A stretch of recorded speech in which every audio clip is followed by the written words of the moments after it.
a la última conferencia del día, antes de pasar también a la premiación de los videos.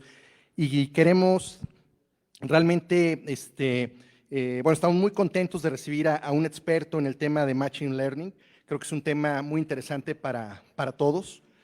Y bueno, la conferencia que vamos a tener en el día de hoy es Machine Learning como detonador de la industria 4.0 en el sector industrial, dentro de este marco del octavo seminario de Industria 4.0 y Convergencia Tecnológica.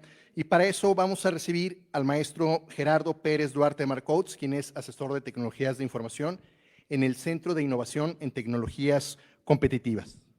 Gerardo Pérez Duarte Marcoux cuenta con una maestría en Administración de Tecnologías de Información por el Instituto Tecnológico de Estudios Superiores de Monterrey, Campus León. Tiene más de 25 años de experiencia en el campo de las tecnologías de información. Cuenta con certificación ITIL y COVID, 2 marcos de buenas prácticas de gestión de tecnologías de información. Ha sido evaluador de proyectos apoyados por CONACYT, así como evaluador de proyectos por el estado de Guanajuato. Diseñó, implementó y fue dueño del proceso de tecnologías de información que forma parte del sistema de gestión de calidad en CEATEC desde 2008 hasta 2016. Proceso que está certificado bajo la norma ISO 9001. Desde 2006 al 2016, se desempeñó como coordinador de tecnologías de información en CEATEC.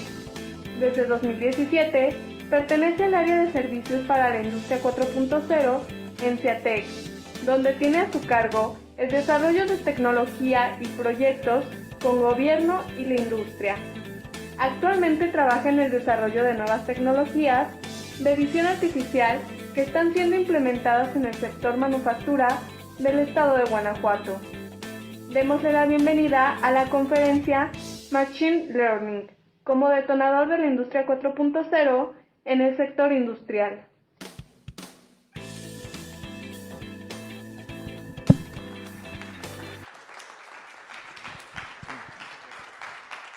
Hola, hola. Muchas gracias. Vamos a cambiar las diapositivas, denme unos segundos. Listo. Bueno, muy buenas tardes y bueno, muchas gracias por la invitación a ENES UNAM. Lo que les traemos aquí para compartir es un proyecto que hemos estado trabajando con la industria, específicamente con la industria del calzado, pero que se puede implementar o tiene potencial para otras industrias como la automotriz. Y bueno, vamos a comenzar primero con algunos conceptos importantes previo a presentarles el proyecto, que es una de las tecnologías de Industria 4.0, que es inteligencia artificial, o una de sus subramas, que es la visión artificial, que a su vez es una subrama de Machine Learning.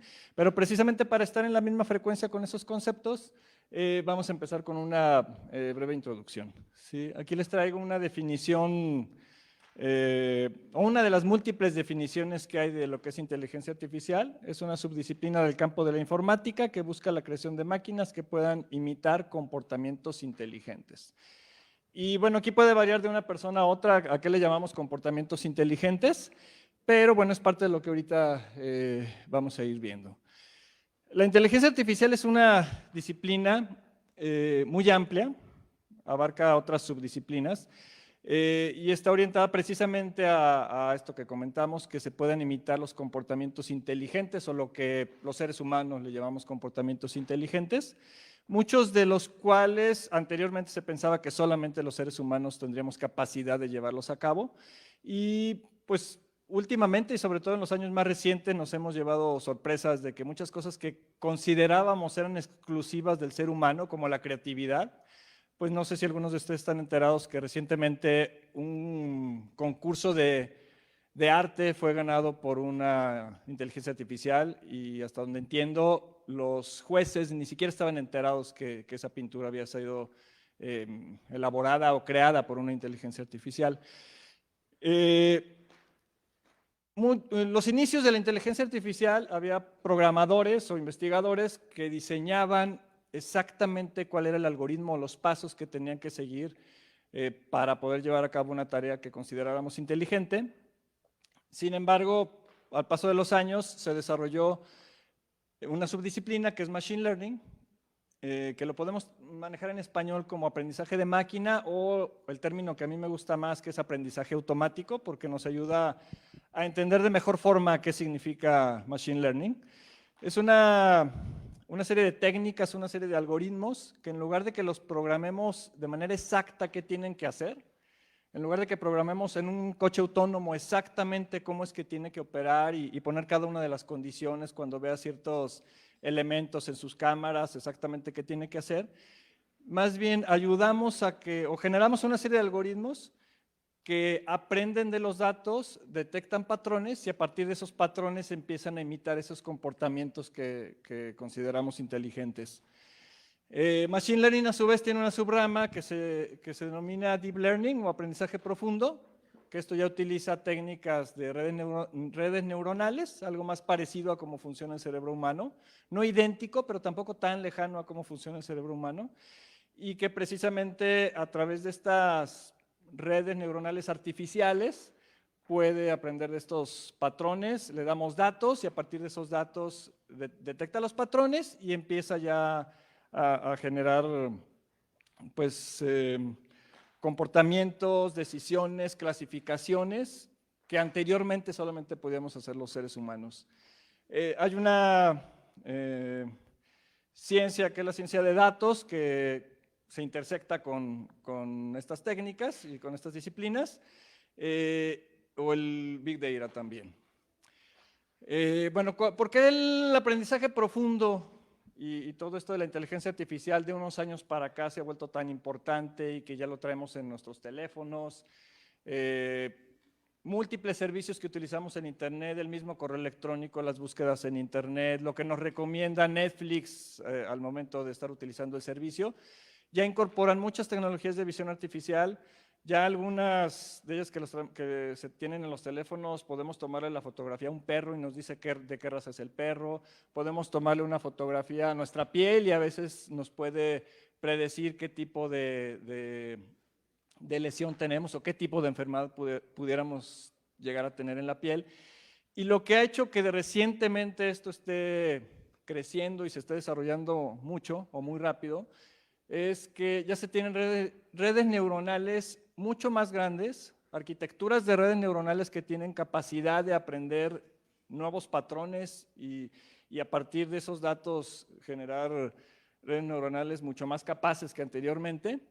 También ya tenemos altos volúmenes de datos, constantemente se están generando datos. Mientras estamos sentados aquí, los aceleradores, los acelerómetros, perdón, los sensores que detectan el movimiento de nuestros celulares están detectando si estamos caminando, si estamos sentados, si nos estamos desplazando. Si tenemos un GPS, también está detectando hacia dónde nos desplazamos. Entonces, cada uno de nuestros movimientos, de muchos de los que estamos aquí, ya están generando datos, aunque nosotros no seamos conscientes de ellos, de esa generación de datos, y muchos otros datos que se están generando en los autos, en nuestras computadoras, al momento que hacemos búsquedas, al momento que consumimos contenido en Internet.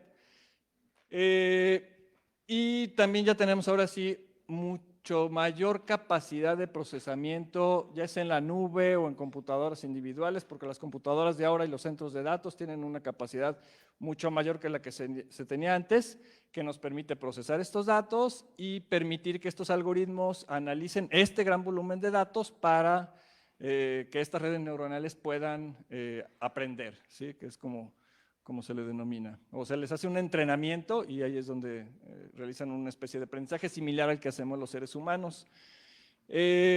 Bueno, ¿cómo es que funciona este aprendizaje automático?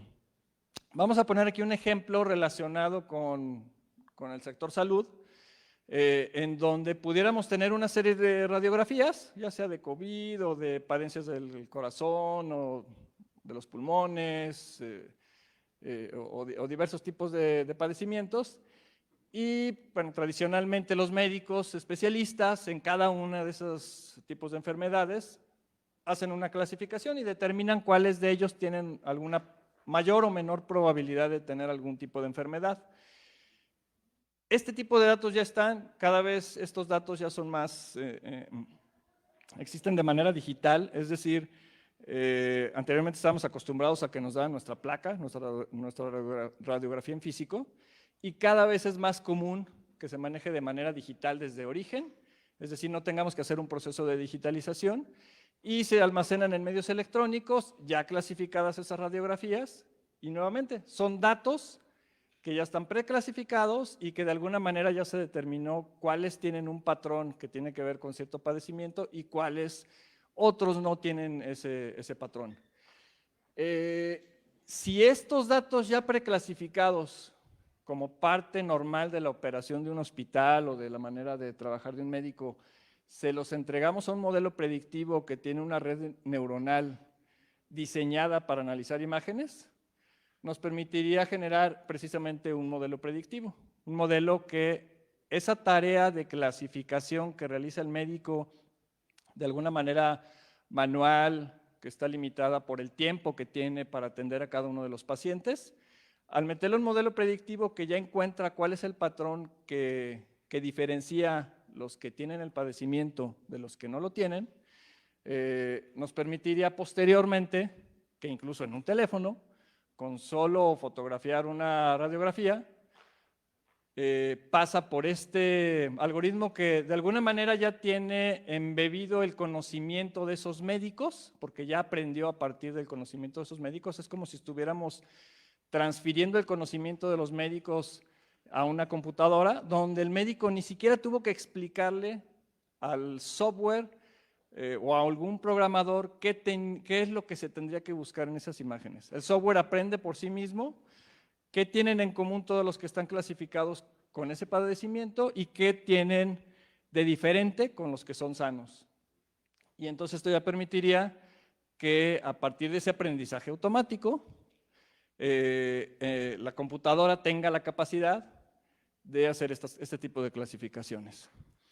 Ahora, esto lo ponemos nada más como un ejemplo de cómo es que funciona. Le damos insumos a estos algoritmos para que a través de algo que se llama aprendizaje supervisado, supervisado se refiere a que yo le tengo que dar al algoritmo estos datos previamente etiquetados o estos datos previamente clasificados para que aprenda cómo se realizan esas clasificaciones.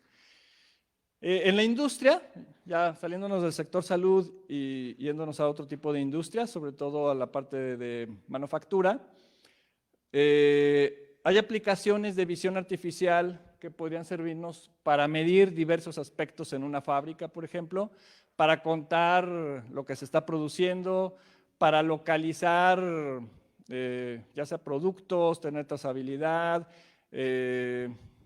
o diversos paquetes que están viajando, tener también la localización de los mismos o de los mismos insumos dentro de la fábrica y también decodificar algunos códigos que ya vienen incluidos y que se detectan visualmente como pudieran ser códigos QR. Mientras que por otro lado, en las empresas se tiene por objetivo, por ejemplo, reducir defectos, incrementar el rendimiento de los procesos, rastreo y trazabilidad y el cumplimiento regulatorio. Aquí el objetivo es cómo encontramos esas capacidades que tenemos con en este caso, visión artificial, de medir, contar, localizar y decodificar, a que se traduzcan en este tipo de objetivos de una organización. Y si nos vamos ya a las metas más globales de una empresa, pues una de las cosas más importantes es disminuir costos, otra es incrementar los ingresos. De hecho, estos dos primeros están muy relacionados con la utilidad, que es lo que también una empresa regularmente busca. Si disminuyo costos, probablemente voy a tener un cierto impacto en la utilidad y si incremento ingresos de la misma forma. Y si logro impactar en ambos, pues imagínense, todavía mucho mejor. Otro podría ser mejorar el producto. Hay productos que se están mejorando a través de este tipo de tecnologías. Uno de ellos podrían ser los mismos vehículos. ¿Sí? Nos comentaban en la primera conferencia que los coches autónomos pues precisamente tienen capacidades que no tienen los coches que teníamos hace 10 años, 20 años, incluso podemos pensar que 3 a 5 años también. Actualmente ya tienen unas capacidades de autoconducción cada vez mejores, todavía hay cierta cantidad de incidentes, pero muchos de esos vehículos para cierto tipo de escenarios ya empiezan a conducir de manera más segura que como conducimos los seres humanos. De repente sí ocurren ciertas circunstancias en la calle en donde este tipo de tecnologías todavía no están tan preparadas. Me ha tocado ver ejemplos que ponen donde hay situaciones en la calle que ninguno de estos algoritmos, a partir de los datos que se le proporcionaron, sabe qué hacer. Hay un ejemplo donde va un ciclista y lleva un letrero de stop. ¿Por qué lleva un ciclista un letrero de stop? ¿Quién sabe? Pero eso se encontró un coche autónomo en la calle y entonces cada que se acerca y ve el letrero de stop, el auto se detiene. Sigue avanzando el ciclista, se aleja el letrero de stop, vuelve a avanzar el auto, vuelve a estar cerca del letrero de stop, se vuelve a detener. Es algo que claro que nosotros como seres humanos sí nos podríamos adaptar más fácilmente a ese tipo de circunstancias, pero es uno de los grandes retos que tienen este tipo de tecnologías, en donde los seres humanos somos muy flexibles, muy adaptables y tenemos hasta cierto punto sentido común, aunque a veces creo que para muchos de nosotros el sentido común es el menos común de los sentidos, pero sí tenemos esa flexibilidad que gradualmente estas tecnologías están empezando a tener, ¿sí? Ya no están tan lejos de ello, cada vez son más flexibles, pero todavía hay ciertas circunstancias en las que los algoritmos no tienen todavía la capacidad de tener la flexibilidad que tenemos como seres humanos. Y ahora sí, entrando al proyecto que hemos estado trabajando en CIATEC, es un proyecto que estamos trabajando con Calzado Charlie. Y bueno, poniendo un poquito de antecedente en el tipo de necesidades que estamos trabajando con, en este caso con Calzado Charlie, pues los sectores de manufactura en general ya tienen una serie de técnicas, metodologías, disciplinas, etcétera, o estándares que buscan desde Lean Manufacturing, Six Sigma, normas específicas ya de la industria automotriz, por ejemplo, que en algunos de estos casos, aunque nacieron en automotriz como Lean Manufacturing, se están utilizando también en la industria del calzado, ya cuando ciertas empresas tienen cierto nivel de madurez. Calzado Charlie está implementando algunas técnicas de Lean Manufacturing. Y de muchas de ellas se desprenden indicadores como los que están un poquito más abajo, que digo, los que están relacionados con ingeniería industrial seguramente los conocen muy bien. Y pues aquí el reto es encontrar una manera en la cual la operación diaria podamos convertirla en estos indicadores. ¿Qué es lo que se hace actualmente? Pues que es manual, ¿sí? Hay una serie de personas que manualmente van, toman los registros, a veces operadores mismos que están realizando las tareas, toman esos registros en papel, después alguien los captura, en el peor de los casos en un Excel, en el mejor de los casos tal vez en algún sistema más robusto y que está más integrado con los procesos. Y en otros casos sí ya empiezan a, bueno, desde mucho tiempo atrás, sobre todo en automotriz, tienen una serie de sensores conectados a diversas máquinas. También hay que pues, identificar cuáles de esas máquinas sí son tecnología abierta, como también comentaban en alguna de las otras charlas, porque algunos proveedores vienen trabajando tradicionalmente con tecnología cerrada, que solamente funcionan sus sensores con sus softwares, pero bueno, de un tiempo para acá cada vez son mucho más abiertos, pero sí nos implican instalar cables. Entonces, hasta cierto punto es invasivo, hay que ver si tenemos compatibilidad entre unos sistemas y otros. Y Charlie nos buscó porque una de las cosas que estaba buscando es, en la línea de producción, cómo tener una manera de estar midiendo lo que va saliendo de cada uno de los departamentos que están interconectados a través de una serie de bandas transportadoras. Y lo que querían es, a partir del conteo de lo que están produciendo los departamentos, de ahí determinar los bonos para las personas. Entonces, por otro lado, también tiene un impacto importante en donde ellos no están pensando exclusivamente en el rendimiento de la empresa, sino también apoyar a las personas. Claro que pues, es como un objetivo de ganar-ganar. Si las personas están más contentas, producen más y obtienen bonos, pues también gana la empresa, ganan ambos, pero finalmente el interés que tenían era cómo estar midiendo esto, porque hoy en día no tenían una manera de hacerlo, tal vez podrían optar por llevarlo de manera manual, pero habían buscado otra empresa para que se los midiera con sensores, y sensores que iban a tener que estar colocados en diferentes puntos de la banda. Y trabajando en conjunto con ellos, encontramos cómo estas capacidades que tienen las tecnologías de visión artificial, empatarlas con esta necesidad y darles más indicadores, o indicadores más allá de lo que era el simple conteo de los pares en la línea. Entonces, lo que colocamos, no sé si se alcanza a apreciar, esta es la vista superior de una banda de producción de calzado. Lo que están viendo abajito de estos círculos, sobre todo del rojo y del verde, son unos pares de zapatos que van pasando sobre la banda y vamos detectando dónde van pasando pares, si sí fueron inspeccionados o no en el punto de inspección. Se encontró que el punto de inspección era un buen lugar o una estación de trabajo adecuada para lo que se pretendía medir, porque es el punto final de cada departamento previo a que los pares se pasen al departamento que sigue. Y entonces, ¿qué es lo que estamos detectando? Además de contar la producción, estamos contando si los pares fueron inspeccionados o no, o cuántos de ellos no fueron inspeccionados. Si sí fueron inspeccionados, bueno, ya queda clasificado como que es un par inspeccionado, pero además de los inspeccionados podemos determinar cuáles de ellos cumplieron con las especificaciones de calidad y cuáles de ellos no cumplieron. Entonces, en lugar de contar exclusivamente lo producido, que es lo que se hubiera hecho con unos sensores tradicionales, aquí les estamos además diciendo cuántos cumplen con la calidad, cuántos no cumplen con la calidad, cuántos no fueron inspeccionados e incluso cuántos tuvieron que pasar por un proceso de retrabajo debido a que no cumplieron en la primera vuelta y los traen de regreso y los vuelven a insertar en este punto donde tenemos la cámara.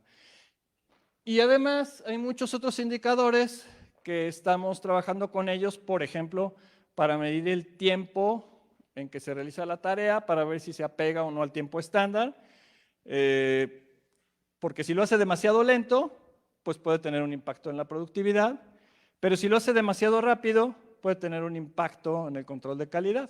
Si hago una inspección de producto demasiado rápido, pues puede querer decir que tal vez no estoy siguiendo todo el método que me están indicando de cómo debo de inspeccionar el producto. Tiempos máximos, tiempos mínimos, determinar a partir de esto los tiempos estándar. Los tiempos estándar pues regularmente se calculan con un cronómetro,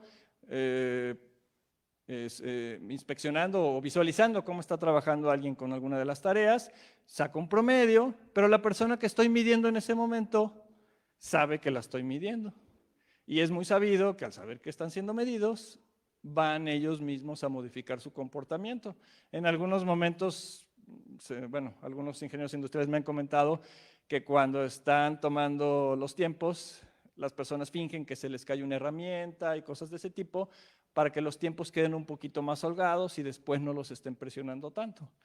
De esta otra manera, pues se podría tener una medición más objetiva y no solo tomar tiempos a nivel de un muestreo, sino aquí estás tomando tiempo de toda la operación, de toda la jornada laboral, todos los días, ¿sí? Es decir, no es un muestreo, sino aquí tienes toda la operación completa, tanto para la planeación como para la supervisión del apego a esos tiempos estándar y a ese método. Este otro que ven aquí es un ejemplo de otro de las tecnologías de visión artificial que estamos utilizando para medir sí el trabajo de los operarios, pero acá con la finalidad de medir algunas actividades que no necesariamente es a través de una banda, sino que es en algún otro tipo de máquina o es pespunte, etcétera, y entonces es estar midiendo de igual manera los ciclos, incluso la disponibilidad de las personas en el lugar. Digo, para los que conocen el indicador OEE, este tipo de tecnología nos permite medir sus tres elementos, que es la calidad, la disponibilidad y el rendimiento, nuevamente, de manera automática. Entonces, lo que tenemos en Calzado Charlie es, en sus 2 líneas de producción que tienen aquí en la salida a Silao, tenemos 12 cámaras que están midiendo la operación de los inspectores para determinar los indicadores que les comentábamos hace un momento. Ahora, ¿qué es lo que produce como resultado y qué es lo que pueden ver? Pues el personal de producción, el personal de aseguramiento de calidad, de ingeniería, pueden ver tableros como el que están viendo en este momento. Es decir, convertimos la operación diaria en indicadores de manera automática con cámaras, en donde las personas pues están trabajando de alguna manera como siempre trabajan, sí tiene que ser un trabajo estandarizado, pero entonces ya podemos tener los indicadores que les mencionaba, podemos saber además cómo es el comportamiento en el transcurso del día, si en algún momento se busca alguna estrategia para mejorar la productividad, pues inmediatamente estarían viendo reflejado el resultado de esos cambios, que podría ser que sí hubieran tenido un efecto positivo, pero también podría ocurrir que ese cambio que hiciste en el proceso para optimizarlo resultara contraproducente. Lo sabrías de manera inmediata, lo sabrías a lo mejor a la media hora o a la hora de que lo implementaste, o si lo implementaste al inicio de un cierto día, bueno, en las primeras horas del día ya tendrías certeza de si ese cambio que estás haciendo en el proceso está teniendo el impacto que se buscaba. Y entonces en este tipo de tableros, a diferencia de como tienen hoy muchos de los indicadores que se anotan en papel y hasta el día siguiente se vacían en la computadora, pues ya lo tienen de manera instantánea. De igual manera estamos viendo cómo junto con ellos trabajar algo que en Tesla le llaman autogestión digital. No sé si alguien ha escuchado lo que es autogestión digital. ¿Nadie? La autogestión digital es de alguna manera que la tecnología sirva para que cada uno de los operarios se autosupervise. En muchas de las empresas es muy común que el supervisor tiene que estar vigilando las tareas y a lo mejor el mismo operario no se da cuenta en algún momento que, no sé, ya está algo agotado y no se empieza a dar cuenta que ya empieza a cometer un error o empieza a bajar su rendimiento. Se necesita del operario, del supervisor que vaya pues, a detectar eso.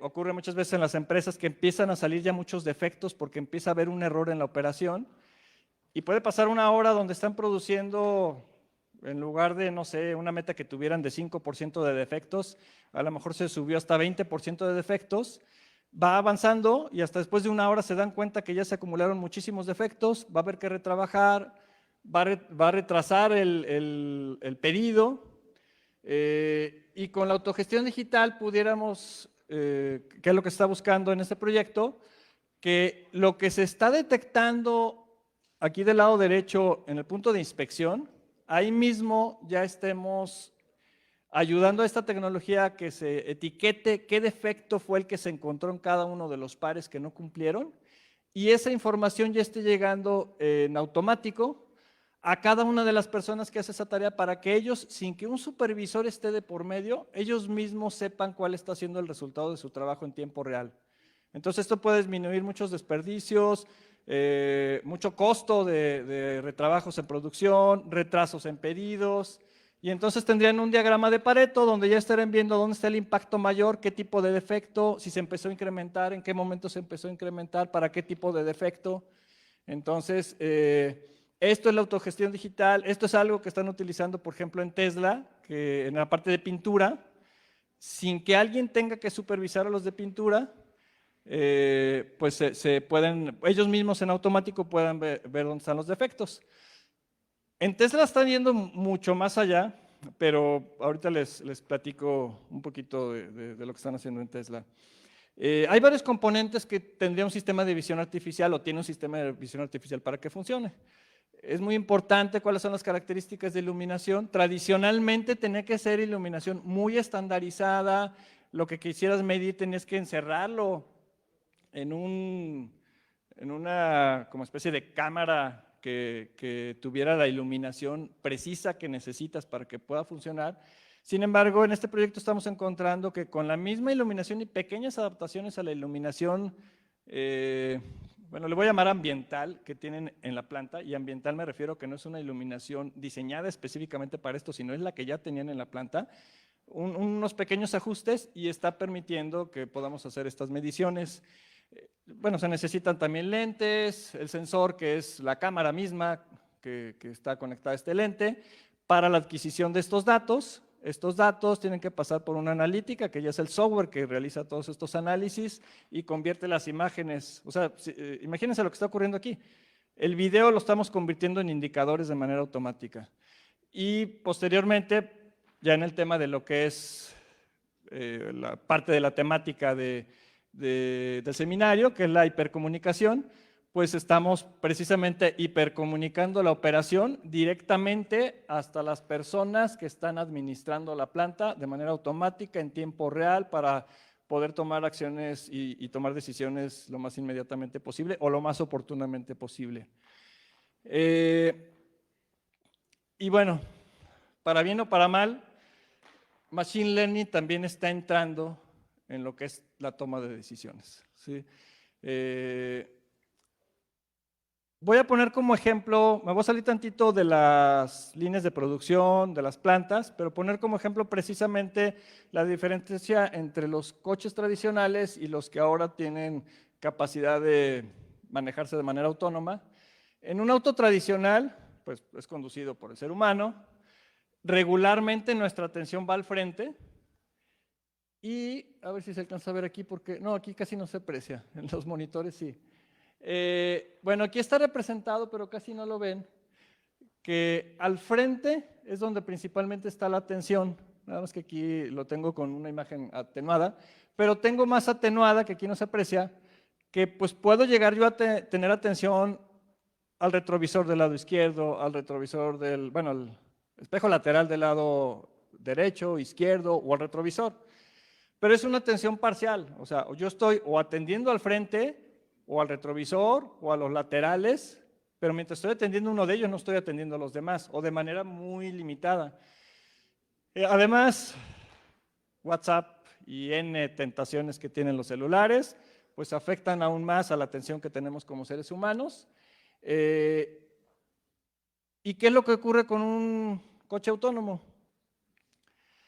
No sé si sabían, pero los coches autónomos pueden predecir el futuro.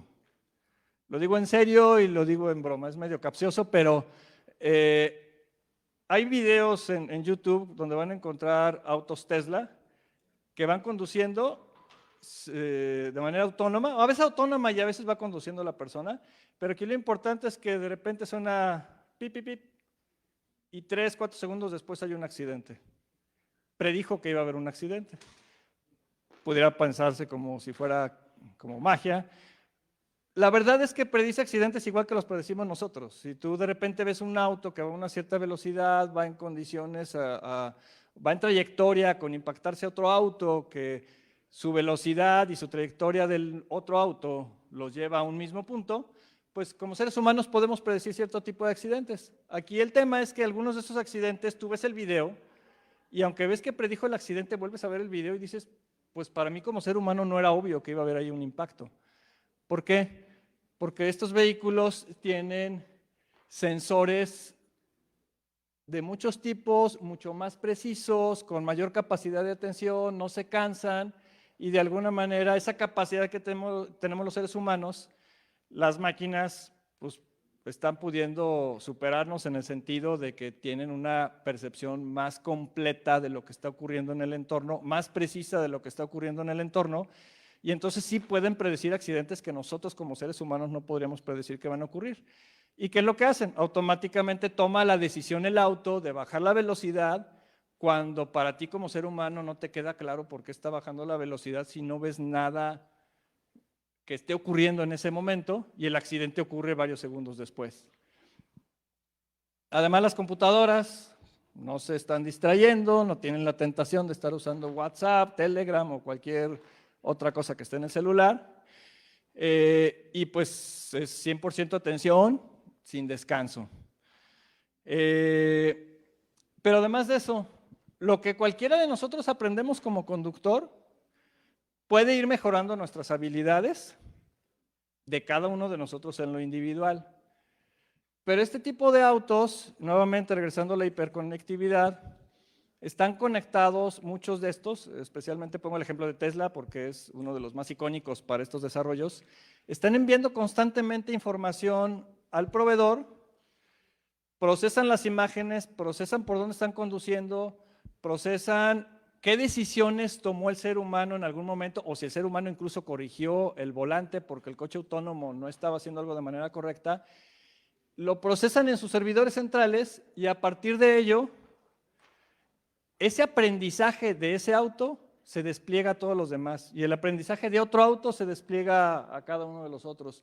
Entonces, imagínense, es como si nosotros salir conduciendo, la habilidad que ya tuvo uno para realizar ciertas actividades de conducción, ya nos sirvió a todos los demás en automático tan solo porque lo aprendió él. Y lo que aprendió otra persona automáticamente me llega como conocimiento a mí para yo conducir mejor. Pues cada uno de nosotros aprenderíamos de una manera mucho más acelerada. Bueno, así es como lo están haciendo estos dispositivos. Por eso muchos dicen que Tesla tiene una gran ventaja sobre muchos otros proveedores que están fabricando coches autónomos, porque tiene múltiples autos en la calle que son dispositivos de adquisición de datos nuevos y que están permitiendo que su centro de datos, llamado Dojo, esté aprendiendo constantemente y desplegando los aprendizajes y entonces está cada vez a un ritmo mucho más acelerado. De hecho, el día de hoy, por si a alguien le interesara, en YouTube, en el canal de Tesla de YouTube, va a haber una presentación de los últimos avances que tienen ellos en inteligencia artificial y es posible que, bueno, no solo es posible, ya es muy probable que presenten un robot humanoide de Tesla, que ya me voy a regresar al tema de las fábricas, que una de las cosas que busca Tesla con esos robots con forma humanoide es, lo comento no sé si como algo positivo o negativo o cómo lo podemos ver, empezar a reemplazar a los trabajadores para cierto tipo de actividades en las fábricas que son o peligrosas o rutinarias. Al menos en lo peligrosas y rutinarias suena como algo positivo, pero sí Tesla tiene una optimización muy importante en hacer que la máquina que hace las máquinas sea cada vez mejor y tome decisiones también por sí misma. Y con máquina que hace las máquinas me refiero a las fábricas, porque así mismo lo ven ellos. Las fábricas son una máquina enorme que fabrica máquinas. Entonces, de alguna manera nos estamos acercando a cosas que anteriormente estábamos acostumbrados a ver solamente en las películas de ciencia ficción. Déjenme ver cómo vamos en tiempo. Ya. ¿Sí? Ah, muy bien, gracias. Y entonces, lo que se podría llegar a hacer es que a partir de la operación dentro de las fábricas, tomamos datos de manera automática, clasificamos los datos de manera automática con Machine Learning, tenemos estos indicadores, pero estos indicadores ahora podría dárselos como ingesta a otro modelo que se encargue de tomar decisiones y que esas decisiones que se tomen retroalimenten la operación. ¿Sí? Entonces, pues estamos entrando ya a un mundo que anteriormente solamente estábamos acostumbrados a ver en las películas de ciencia ficción. De alguna manera, sí, las máquinas empiezan a tomar parte de nuestros trabajos, pero también aquí hay oportunidades en que repensemos cómo son nuestros trabajos, sobre todo ustedes los que están estudiando.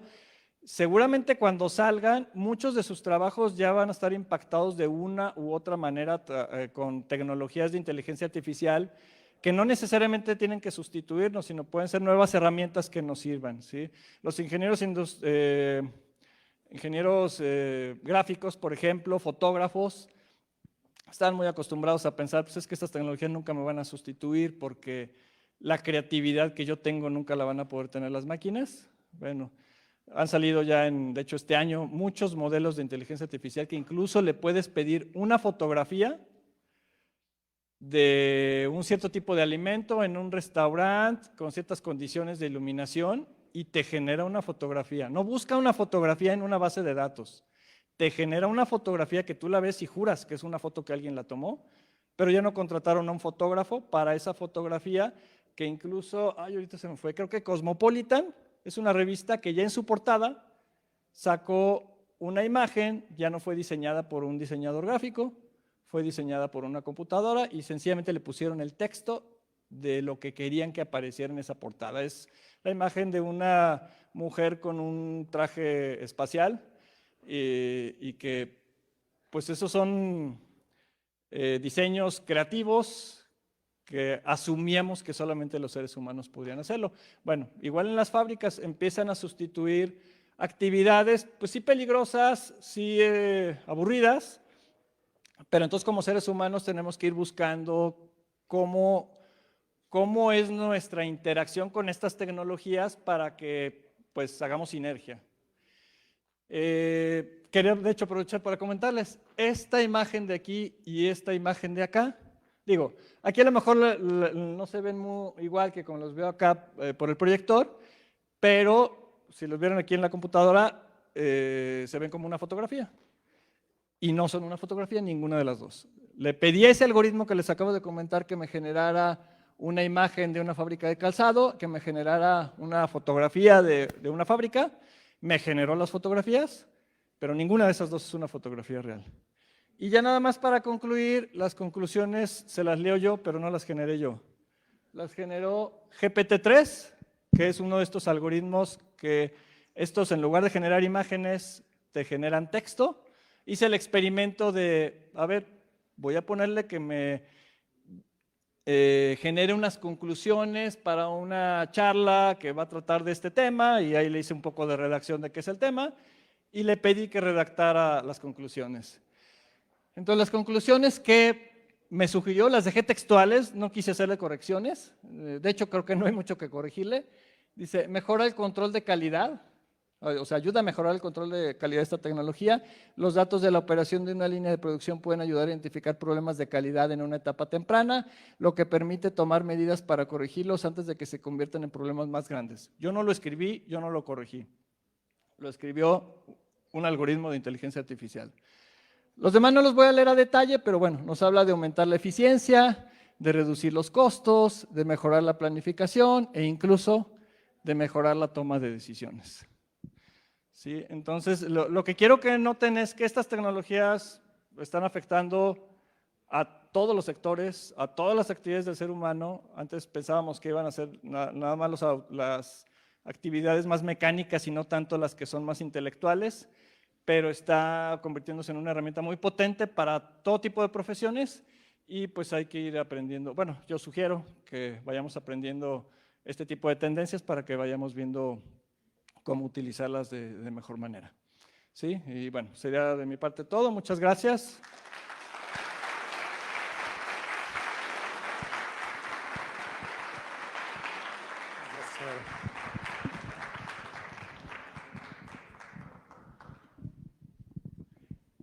Tenemos tiempo para hacer una o dos preguntas de forma breve. No sé si alguien tenga alguna pregunta, muchachos.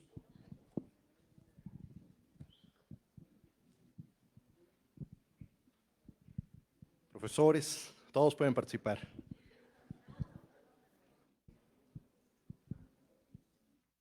No, parece que no hay preguntas. Bueno, vamos entonces a darle su reconocimiento. La Escuela Nacional de Estudios Superiores Unidad León de la UNAM, a través del Cincotec, en colaboración con Guanajuato Puerto Interior, otorgan la presente constancia al maestro Gerardo Pérez Duarte Marcoux por su valiosa participación como conferencista magistral del trabajo titulado Machine Learning como detonador de la industria 4.0 en el sector industrial. Muchas gracias. Sí, muchas gracias.